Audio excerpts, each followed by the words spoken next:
ذرا یہ ویڈیو دیکھیے گا۔ جہاں تک نماز تراویح کا تعلق ہے تو یہ نماز تراویح اس طرح کا کوئی نہ کوئی حدیث ہے، نہ کوئی قرآن کی آیت ہے، کچھ بھی نہیں ہے، ٹھیک ہے نا۔ یہ خود بھی مانتے ہوں گے کہ تراویح کا لفظ کسی حدیث میں کسی میں بھی نہیں ہے۔ اور جہاں تک رسول صلی اللہ علیہ وآلہ وسلم نے نماز پڑھائی ہے، یہ بھی ایک بہتان کے علاوہ کچھ بھی نہیں ہے۔ اور ہم یہ تھے حسن العیاری صاحب جو کہہ رہے تھے کہ اسلام میں تراویح کا کوئی وجود ہی نہیں ہے، بلکہ کسی حدیث میں تراویح کا لفظ ہی نہیں آیا اور نہ نبی کریم صلی اللہ علیہ وسلم سے ثابت ہے۔ یہ حضرت ایک شیعہ عالم ہے جو سوشل میڈیا پہ کافی مقبول ہے اور مختلف علماء کے ساتھ مختلف قسم کے ڈیبیٹس ان کے ہوتے رہتے ہیں۔ اب آج کا جو ہمارا گفتگو ہے وہ چونکہ عوام کے لیے ہے، علماء کو تو پوری تحقیق کے ساتھ سارا کچھ پتہ ہے کہ تراویح سینکڑوں حدیث سے ثابت ہے، لیکن چونکہ عوام جب اس طرح کی باتیں سنتے ہیں تو وہ تھوڑے سے کنفیوز ہوتے ہیں کہ واقعی یہ اس طرح ہے یا۔ تو آج کی گفتگو میں ہم چند احادیث کا حوالہ دیں گے۔ پہلے تو یہ ثابت کریں گے کہ تراویح جو ہے وہ اسلام میں موجود ہے اور نبی کریم صلی اللہ علیہ وسلم نے خود جو ہے وہ تراویح بجماعت نماز کے ساتھ ادا کرائی ہے، اور پھر اسی طرح سلسلہ جاری رہا جو آج تک جاری ہے۔ اور اس کے بعد ان کا جو ایک مین اعتراض ہے بخاری شریف کی حدیث کے اوپر، اس پہ ہم تبصرہ کریں گے۔ تو سب سے پہلے بخاری شریف کی حدیث ہے، حضرت ابو ہریرہ رضی اللہ تعالیٰ عنہ سے مروی ہے کہ رسول اللہ صلی اللہ علیہ وسلم نے فرمایا، من قام رمضان ایمانا و احتسابا غفر له ما تقدم من ذنبه، جس نے رمضان میں بحالت ایمان ثواب کی نیت سے قیام کیا تو اس کے سابق کا تمام گناہ معاف فرما دیے گئے۔ اب یہاں پہ قیام رمضان یعنی جو قیام ہے، قیام رمضان، قام رمضان یعنی قیام رمضان، اس سے ہم مراد لیتے ہیں تراویح۔ اب اس سے واقعی تراویح مراد ہے یا نہیں ہے، اس پہ ہم بعد میں انشاءاللہ بات کریں گے۔ دوسری حدیث، حضرت عبد الرحمن بن عوف بیان کرتے ہیں کہ رسول صلی اللہ علیہ وسلم نے رمضان کی دوسرے مہینوں پر فضیلت بیان کرتے ہوئے فرمایا، جس کا ترجمہ کچھ یوں ہے، جو شخص رمضان المبارک میں ایمان و اخلاص کے ساتھ قیام کرتا ہے وہ اپنے گناہوں سے اس طرح پاک ہو جاتا ہے جس طرح آج ہی اس کی ماں نے اسے جنا ہو۔ یعنی اتنی فضیلت تراویح کی کہ اگر کسی نے رمضان میں ایمان و اخلاص کے ساتھ قیام کیا یعنی تراویح پڑھی تو وہ اس طرح جس طرح آج وہ پیدا ہوا ہے، یعنی گناہوں سے بالکل پاک ہے۔ تیسری حدیث، حضرت نضر بن شبان رحمہ اللہ سے مروی ہے، وہ کہتے ہیں کہ میں نے ابو سلمہ بن عبد الرحمن سے ملاقات کی تو ان سے کہا، آپ مجھے کوئی ایسی حدیث بیان فرمائے جو آپ نے اپنے والد ماجد حضرت عبد الرحمن بن عوف سے رمضان کے متعلق سنی ہوں۔ آپ نے فرمایا، اچھا، مجھے میرے والد گرامی نے حدیث بیان کی، نبی کریم صلی اللہ علیہ وسلم نے ماہ رمضان کا ذکر کرتے ہوئے ارشاد فرمایا، یہ ایسا مہینہ ہے جس کے روزے اللہ تعالیٰ نے تم پر فرض کیے ہیں اور میں نے تمہارے لیے اس کے قیام کو سنت قرار دیا ہے۔ پس جو شخص ایمان اور حصول ثواب کی نیت کے ساتھ ماہ رمضان کے روزے رکھتا ہے اور اس کی راتوں میں قیام کرتا ہے، وہ گناہوں سے یوں پاک صاف ہو جاتا ہے جیسے وہ دن تھا جب اس سے اس کی ماں نے جنم دیا تھا۔ اب یہاں پہ دیکھیں، یہاں پہ دو تین باتیں ہم اس حدیث میں ڈسکس کریں گے۔ وہ لوگ، سب سے پہلے تو وہ لوگ جو کہتے ہیں کہ تراویح کا لفظ نہیں آیا۔ اب اگر تراویح کا لفظ نہیں آیا تو یہاں پہ جو ہم کہہ رہے ہیں کہ قیام رمضان، آیا قیام رمضان سے تراویح مراد ہے یا نہیں ہے؟ یہ بالکل کلیئر کٹ اس حدیث سے پتہ چلتا ہے کہ قیام رمضان سے مراد تراویح ہے۔ کس طرح؟ جس طرح ہمیں حدیث پڑھی کہ نبی کریم صلی اللہ علیہ وسلم نے رمضان کے حوالے سے دو چیزیں بتائی، ایک وہ کہ اللہ تعالیٰ نے فرض کی، اور دوسری وہ جو نبی کریم صلی اللہ علیہ وسلم نے اس سے سنت قرار دیا۔ اب تھوڑا سا اگر ہم غور کریں، ہم اپنی زندگی کے جو عبادات ہے جو رمضان کے علاوہ ہے، ان عبادات کو اگر ہم دیکھیں تو ان عبادات میں رمضان کے دوران صرف دو چیزوں کا اضافہ ہوتا ہے، ایک روزہ اور ایک تراویح۔ یعنی رمضان میں ہم باقی دنوں کے مقابلے میں دو قسم کے عبادات جو ہے وہ زیادہ بڑھ جاتے ہیں۔ اب ایک تو روزہ ہو گیا جس کو اللہ تعالیٰ نے فرض قرار دیا، اور دوسرا جو ہے قیام رمضان جس کو سنت قرار دیا گیا۔ اب اگر کوئی کہے نہیں اس سے مراد تو کچھ اور ہے، تو ہم تو اپنی لائف میں آج تک دیکھ کے آ رہے ہیں کہ رمضان میں صرف دو چیزوں کا اضافہ ہوتا ہے، روزہ اور تراویح۔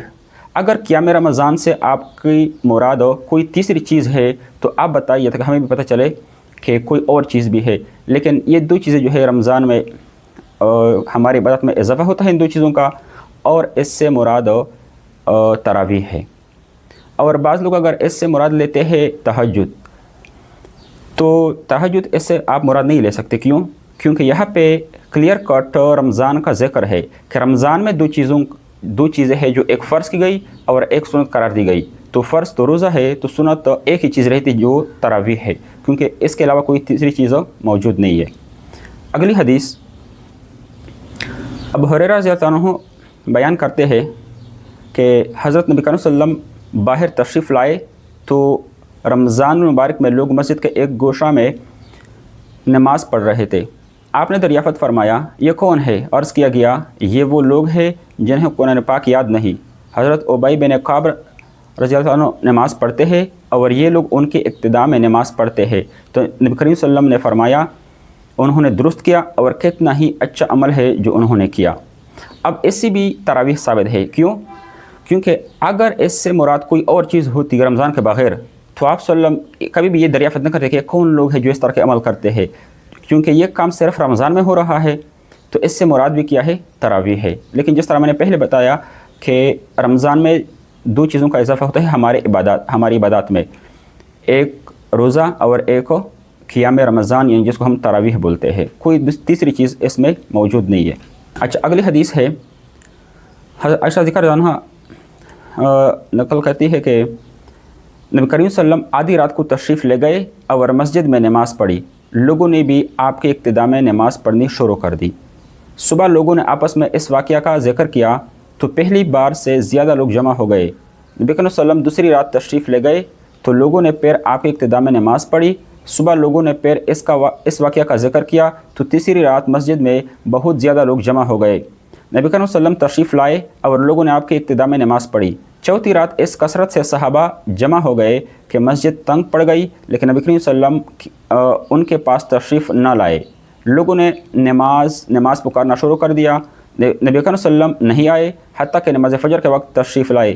جب نماز ہو گئی تو آپ صلی اللہ علیہ وسلم نے لوگوں کی طرف متوجہ ہو کر کلمہ شہادت پڑھنے کے بعد فرمایا، گزشتہ رات تمہارا حال مجھ سے مخفی نہ تھا، یعنی مجھے پتہ تھا کہ آپ لوگ میرا انتظار کر رہے ہیں، لیکن مجھے یہ خوف تھا کہ تم پر رات کی نماز یعنی تراویح فرض کر دی جائے گی اور تم اس کی ادائیگی سے عاجز ہو جاؤ گے۔ اب اس حدیث میں دو تین باتیں ہیں۔ ایک تو نبی کریم صلی اللہ علیہ وسلم نے خود 3-4 راتیں جو ہے وہ خود پڑھائی ہے، لیکن پھر آپ صلی اللہ علیہ وسلم نے جماعت کے ساتھ نہیں پڑھائی۔ وہ کس خوف سے؟ کہ یہ نہ ہو کہ وہ کیا ہو جائے؟ فرض ہو جائے۔ اب یہاں پہ دیکھیں، اب دوسری چیز یہ یہاں پہ اس حدیث میں یہ بھی ہے کہ جب آپ صلی اللہ علیہ وسلم نے پہلی رات پڑھائی تو لوگ کل جو ہے وہ اس چیز کا تذکرہ کرنے لگے۔ اگر یہ عام تہجد ہوتا یا کوئی دوسری عبادت ہوتی رمضان سے پہلے تو لوگ کبھی بھی اس چیز کا تذکرہ نہ کرتے، کیونکہ لوگوں کو پہلے سے پتہ ہوتا کہ یہ تو وہی نماز ہے۔ لیکن پہلی دفعہ جب نبی کریم صلی اللہ علیہ وسلم نے نماز پڑھائی تو لوگوں نے کہا کہ یعنی چونکہ آپ صلی اللہ علیہ وسلم نے پہلی دفعہ شروع کی تھی تو لوگوں نے اس چیز کو مطلب ڈسکس کیا کہ اس طرح نبی کریم صلی اللہ علیہ وسلم مطلب نماز پڑھاتے ہیں اس طرح جماعت کے ساتھ، تو تبھی لوگ زیادہ ہوتے گئے اور یہ چیز جو ہے وہ اس طرح لوگوں میں مشہور ہو گئی۔ ورنہ اگر یہ نماز رمضان سے پہلے ہوتی تو کبھی بھی لوگ یہ اس چیز کو ڈسکس نہ کرتے، کیونکہ ان کو پہلے سے پتہ ہوتا۔ اچھا، اگلی حدیث ابو ہریرہ رضی اللہ تعالیٰ عنہ سے روایت ہے کہ رسول صلی اللہ علیہ وسلم نماز تراویح پڑھنے کی ترغیب دیا کرتے تھے لیکن حکم نہیں فرماتے تھے۔ چنانچہ فرماتے کہ جس نے رمضان المبارک میں حصول ثواب کی نیت سے اور حالت ایمان کے ساتھ قیام کیا تو اس کے سابقہ تمام گناہ بخش دیے جاتے ہیں۔ نبی کریم صلی اللہ علیہ وسلم کے وصال مبارک تک نماز تراویح کی یہی صورت برقرار رہی اور خلافت ابوبکر میں اور پھر خلافت عمر فاروق کے شروع تک یہی صورت برقرار رہی۔ یعنی نبی کریم صلی اللہ علیہ وسلم نے جو نماز پڑھائی تھی ابوبکر کے زمانے رضی اللہ عنہ کے زمانے میں بھی اسی طرح جاری رہی، اور حضرت عمر رضی اللہ عنہ کی یعنی جو خلافت ہے اس کے ابتدائی دور میں بھی یہی سلسلہ جاری رہا۔ اگلی حدیث یہ بخاری شریف کی مشہور حدیث ہے جس پہ اسی شخص نے یعنی حسن علیاری صاحب نے اعتراض بھی کیا ہے اور اس کا انشاءاللہ ہم جواب دیں گے۔ یہ بخاری شریف کی حدیث نمبر 2010 ہے۔ حضرت عبد الرحمن بن عبدالقاری رحمہ اللہ فرماتے ہیں کہ میں حضرت عمر رضی اللہ عنہ کے ساتھ رمضان کی ایک رات مسجد کی طرف نکلا تو لوگ متفرق تھے، کوئی تنہا نماز پڑھ رہا تھا اور کسی کی اقتداء میں ایک گروہ نماز پڑھ رہا تھا۔ حضرت عمر رضی اللہ عنہ نے فرمایا میرے خیال میں انہیں ایک قاری کے پیچھے جمع کر دو تو اچھا ہوگا۔ انہوں نے حضرت ابی بن کعب رضی اللہ تعالیٰ عنہ کے پیچھے سب کو جمع کر دیا۔ پھر میں ایک اور رات ان کے ساتھ نکلا اور لوگ ایک امام کے پیچھے نماز پڑھ رہے تھے۔ حضرت عمر رضی اللہ عنہ نے فرمایا یہ کتنا اچھا طریقہ ہے، اور وہ نماز جس سے لوگ سوئے رہتے ہیں اور اس سے بہتر ہے جس سے لوگ ادا کر رہے ہیں۔ اس بہتر نماز سے آپ کی مراد رات کے آخری پہر کی نماز یعنی نماز تہجد تھی، کیونکہ لوگ اول شب میں قیام یعنی نماز تراویح ادا کرتے تھے۔ وہ احادیث جن سے ثابت ہوتا ہے کہ قیام رمضان سے مراد تراویح ہی ہے۔ اب جو لوگ حسن علیاری صاحب کو سنتے ہیں ان کو یہ پتہ ہوگا کہ حسن علیاری صاحب ایک صاحب مطالعہ شخص ہے۔ ان کے ذہن میں شاید یہ سوال ہو کہ اگر انہوں نے یہ اعتراض کیا ہے کہ تراویح جو ہے وہ بدعت ہے یعنی اسلام میں ہے ہی نہیں، تو ان کے پاس بھی کوئی دلیل ہوگی۔ تو بالکل انہوں نے جو دلیل پیش کی سب سے پہلے یہ سنیے۔ کتاب بخاری چاپ دار احیاء تراث العربی، یہاں پر حدیث نمبر 2010، یہ حدیث کافی مشہور معروف ہے کہ عبد الرحمن ابن عبدالقاری سے روایت ہے کہ عمر بن الخطاب آئے رمضان میں، حدیث نمبر 2010 ہے بخاری میں، اور کہا کہ دیکھا کہ لوگ ادھر متفرق نماز پڑھ رہے ہیں، کوئی اپنے لیے نماز پڑھ رہا ہے، کوئی دوسرا اس کی نماز کو دیکھ کر نماز پڑھ رہا ہے۔ تو عمر نے کہا کہ میں ان لوگوں کو ایک ہی امام پہ جمع کروں گا اور یہ بہتر رہے گا۔ پھر اس نے ابی ابن کعب کو امام جماعت لگا دی، اور ایک دوسری رات کو آیا، اس نے دیکھا کہ یہ لوگ اب اس امام جماعت کی نماز کو دیکھ کر نماز پڑھ رہے ہیں، تو قال عمر نعم البدعۃ هذه، عمر بن الخطاب نے کہا کہ یہ بہترین بدعت ہے جی، بدعت ہے۔ اور پھر اس نے کہا کہ جو لوگ اس نماز کو نہیں پڑھتے جماعت کے ساتھ اور گھر میں جا کر اس کو بعد میں پڑھتے ہیں وہ بہتر ہے، وہ اور بہتر ہے، ٹھیک ہے نا۔ اچھا، اس سے پتہ چلتا ہے کہ یہ عمر بن الخطاب کے نزدیک بھی یہ بدعت تھا، اور اس سے یہ بھی پتہ چلتا ہے کہ عمر بن الخطاب خود بھی تراویح نہیں پڑھتا تھا، اور اس سے یہ بھی پتہ چلتا ہے کہ اگر اس کو مسجد میں نہ پڑھیں اور اس کو اپنے گھر میں جا کر بعد میں پڑھیں یہ بہتر ہے۔ اچھا، اب بات یہ ہے کہ اس بدعت سے کیا مراد ہے۔ یہ تو کہیں گے کہ یہ بدعت فلاں لغوی معنی ہے، لغوی معنی بھی ہوں بدعت کے، تو اس کا مطلب ہے کہ کبھی یہ ہوا نہیں ہے اس سے پہلے، رسول صلی اللہ علیہ وسلم نے یہ نماز نہیں پڑھائی۔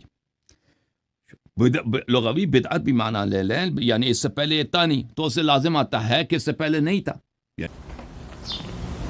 تو اس حدیث میں وہ فرماتے ہیں کہ اس میں جو لفظ آیا ہے کہ جب حضرت عمر رضی اللہ عنہ نے لوگوں کو دیکھا کہ وہ نماز پڑھ رہے تو حضرت عمر رضی اللہ عنہ نے فرمایا نعم البدعۃ هذه، یہ ایک اچھی بدعت ہے۔ اب سب سے پہلے حضرت عمر رضی اللہ عنہ نے یہ کیوں فرمایا؟ اصل میں یہ ہوا کہ حضرت عمر رضی اللہ عنہ کے زمانے سے پہلے تراویح لوگ علیحدہ علیحدہ پڑھتے تھے۔ جب انہوں نے ایک امام کے پیچھے جو ہے وہ لوگوں کو جمع کرایا تو لوگوں میں یہ باتیں شروع ہو گئی، ایک دوسرے کے ساتھ وہ کہہ رہے تھے کہ یہ کیا نئی بات شروع ہو گئی۔